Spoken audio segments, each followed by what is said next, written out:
The sun was sinking behind the rows of quiet houses when the man everyone in town feared the most suddenly stopped in the middle of the empty street. His boots scraped the pavement, his tattooed arm stiffened, and his chest rose sharply as he heard the faint patter of tiny footsteps behind him again for the third time in 5 minutes. He turned and saw her.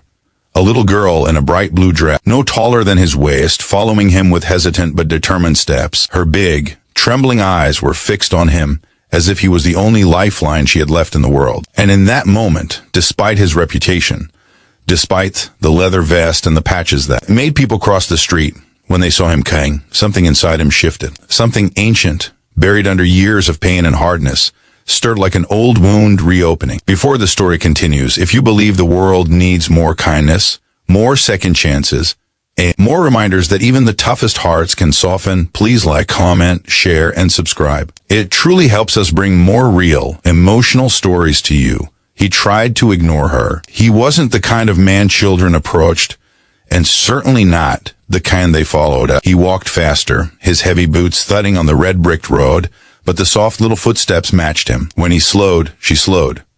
When he turned a corner, she peeked around it a few seconds later, still trailing behind. He finally crouched down, as if trying to see her at her level.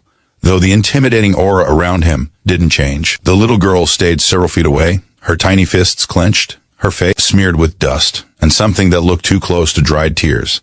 He didn't recognize her. Not surprising. He didn't know many people in this town. He and his motorcycle club had rolled in only a week earlier, already stirring whispers of trouble. People avoided them. Businesses closed early. Neighbors watched cautiously from windows. The man had learned long ago not to care. He lived a life where being feared was safer than being understood. But this little girl, she didn't fear him at all.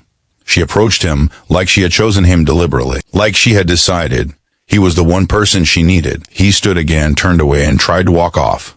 But he had taken only a few steps when he heard her voice, so small it almost broke the air around them. He didn't hear the words, only the tremble, and something inside him cracked. It wasn't the kind of crack the world could see. It was the kind that shifted the weight of the past, that unearthed memories he had spent years burying. Memories of another little girl. Memories of a promise he never got to keep.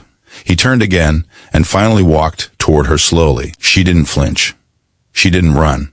She just stood there, staring up at him with a desperate hope that didn't make sense. He kneeled again, this time softer, and noticed her little shoulders shaking. She wasn't lost. This wasn't the cautious fear of a child who had wandered away from home. This was something deeper, something urgent. The man asked nothing aloud, but his stern expression softened enough to show he was listening.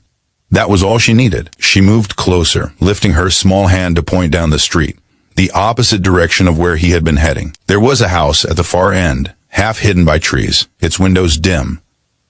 Something tugged in his gut. He didn't know why, but he felt pulled toward that house in a way he couldn't explain. When she tugged lightly at his leather glove, he let her, even though he had never let anyone pull him anywhere. As they approached the house, the air changed.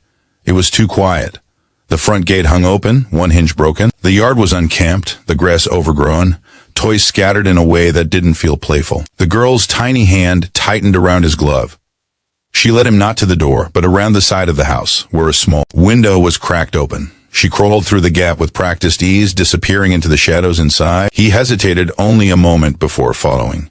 Inside, he smelled something bitter, sharp, something wrong. The living room was a mess, furniture overturned, dishes shattered on the floor, and faint groans coming from down the hallway. Every instinct in him awakened, the instincts of a man who had lived too long in dangerous places, who knew what fear sounded like. He found a woman collapsed near the kitchen doorway, her breathing shallow, her face pale. The girl rushed to her, wrapping tiny arms around her mother's limp hand. It hit him like a blow. This child wasn't following him randomly.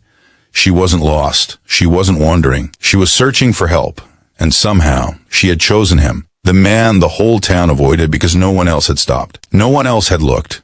No one else had listened. He knelt beside the woman, checking her pulse with trembling hands he hadn't realized were shaking. He saw the signs: dehydration, low blood sugar, maybe worse. He had seen this before, long ago, when his sister used to faint from illness. Nobody took seriously, until it was too late. The memory came back so painfully, it made his chest tighten. He lifted the woman carefully, carried her outside, and shouted louder than the peaceful neighborhood had ever heard. A neighbor peeked out, alarmed. Within minutes, an ambulance was called. The girl clung to his vest, refusing to let go even as paramedics loaded her mother onto the stretcher. One of them crouched, and asked the little girl who she had come to for help. She simply pointed at him, the tattooed giant with patches on his chest and scars on his knuckles, and whispered something too soft for anyone else to hear.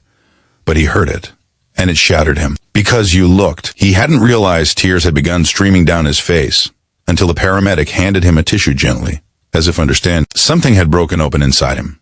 Something he thought he had lost forever. The instinct to protect, the instinct to care, the instinct to be human beyond the armor. When the ambulance drove off, the girl finally let go of him, but not before resting her head briefly against his chest. For the first time in years, he felt like he mattered, not as a member of a feared club, not as a man with a dark past, but as someone who made a difference in a moment no one else stepped into. If this story has touched your heart, please like, comment, share, and subscribe. Your support helps us bring more powerful true life stories to you. Special request before you go. Comment below, kindness still matters.